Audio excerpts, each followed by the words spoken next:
Hello, respected viewers. It's George from Ireland. So I'm on Savile Row in London, and behind me is the building where the Beatles played their last ever song together, and it was there on the roof. So you think that the air around there must be sacred or something. It was the 30th of January 1969. So the Beatles have been formed in 1961 in Liverpool. So they're all four from there, the Fab Four: John Lennon, George Harrison, Paul McCartney, and Ringo Starr. There was a fifth one, Stuart Sutcliffe. You may have seen the film Backbeat from about 1992, and they were in Hamburg, Germany, playing some gigs there at some place which also doubled as a strip bar. And they were the very early days. They were struggling artists. Struggling musicians really. They'd been to art school in Liverpool, and artists often don't have two pennies to rub together. And I think Paul McCartney was 17 when they were in Hamburg, and the German authorities discovered this, and he wasn't allowed to be there playing, so they were deported. It was a rough sailors' town, but obviously the part of Germany is closer to the UK, had strong historic links with the United Kingdom, people sailing back and forth. Anyway, so the Quarrymen originally. Ringo Starr apparently played for several different bands, but the Beatles at once that really got going, so he stayed with them, and that was that, and the rest is history. And then 1963 they had their first big hit and several albums in a few years. They made a few films like Let It Be and Help and so on. You should see some of those, and some of these feature on the cover of their albums, like when they're lying on the snow in black outfits spelling out the word help with their bodies and so on. But they were such big stars. They're playing the London Palladium and Royal Command performances, as in every November there's some charity gig in London, and it's often at the Royal Albert Hall, and the artists and comedians, they perform for free. It's raising money for charity, and that's where John Lennon came out with his famous gag, and the Queen Mother was there. So people in for this song, people in the cheaper seats clap your hands, and those of you in the more expensive seats rattle your jewellery. Everyone thought that was hilarious. It met with cyclonic laughter, and the Empress of India was there, that's the Queen Mother, and she gave her regal wave. Should I say rainal wave for a queen? I don't know. That's how the House of Windsor do it. So they were spending an increasing amount of time in London, not going to Liverpool that much.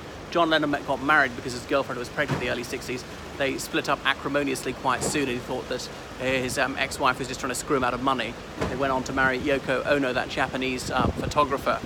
And by 1969, Paul McCartney had married his American girlfriend, broken a lot of hearts. I'm not sure about George Harrison or Ringo Starr, they got married by that stage.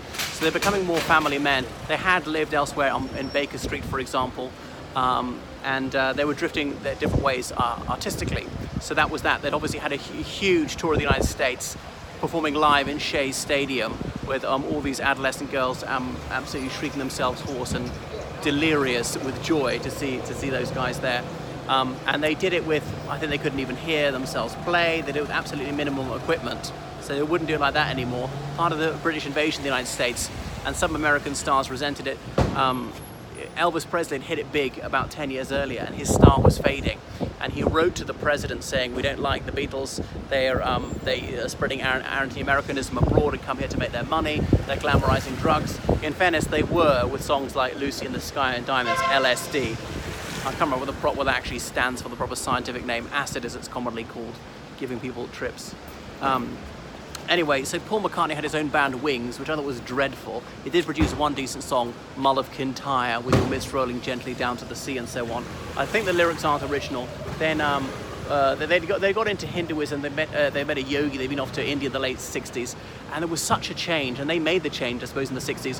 When they first went on the stage in the early 60s, they were very clean cut. They're wearing suits and ties, for goodness sake, with these sort of choir boy hairstyles, and they're clean shaven. By the late 60s, they had hair down to their shoulders, shaggy beards, and wearing all sorts of psychedelic clothing and so on. They went off to India to find themselves and get into Hinduism. They became vegetarians, I think all of them. Then George Harrison, he helped set up an ashram in Hertfordshire. That's just north of London. So he was always quite laconic. And he sang that song, My Sweet Lord, about his religious beliefs. And there was perhaps the only thing by him as a solo artist I liked was My Guitar Gently Weeps. So I remember in 1999, somebody broke into George Harrison's house in Oxfordshire and attacked him. He got stabbed. He survived that one, but he died of an illness several years later. Obviously, Paul McCartney's wife died. His His daughter is a well-known designer, Stella McCartney. His wife, Linda, she was a vegan and used to promote all these vegan foods. Paul McCartney, he bought lots of estates in Scotland to try and disrupt hunting. As if the stag or whatever, or the fox runs onto his estate, you can't hunt it anymore. Promoting those kind of causes. Seemed to be pacifist and all that. Likewise, Lennon, a pacifist. I remember some people get mixed up between Vladimir Ilyich Lenin and John Lennon. But ironically, for a pacifist, John Lennon's middle name was Winston, as in his parents named him in honor of Winston Churchill, who was Prime Minister in 1940 when John Lennon was born. So, yeah, well, I won't tell you the personal lives of all of them, of Sir Paul McCartney's unsuccessful second marriage. He's got a daughter with that one. I can't remember Heather Mills, that model, that one-legged model, because Heather Mills, she was hit by a car and had one leg amputated in the early 90s. She met him much later, and they had this extraordinary rancorous divorce in the papers. John Ross supposedly told some unprintable joke about her at some awards ceremony. That's it. She had appeared in a soft porn film where people were calling her Pornocchio, like a pornographic liar, and Pinocchio. Anyway, anything else about the Beatles? Well, only two of them are still alive. Obviously, 1980. They're in New York City. Chapman? I can't remember his Christian name. Is it Peter Chapman? Shot dead John Lennon, that crazy guy. He'd been reading that book about Holden Caulfield, the unreliable narrator. That novel perhaps inspired it to him. So Yoko Ono always says, let's be rude to other people, but whenever her husband's killer comes up for parole, she was always opposing parole. He's serving life in prison. He wasn't executed in New York because the death penalty is very, very seldom imposed in New York, only reserved for the most heinous of murders. Anything else about these two? Not really. So John Lennon, he had no public funeral. The news broke, and Paul McCartney heard about it. He was buttonholed by some journalist on the street, and his response seemed to be kind of quite offhand. People thought that he wasn't lugubrious enough about the death of his former bandmate, and some people were quite hurt by that. So Ringo Starr, I don't know if he's done any music since then, not that I'm aware of. So he's just lived a quiet life and enjoyed luxury.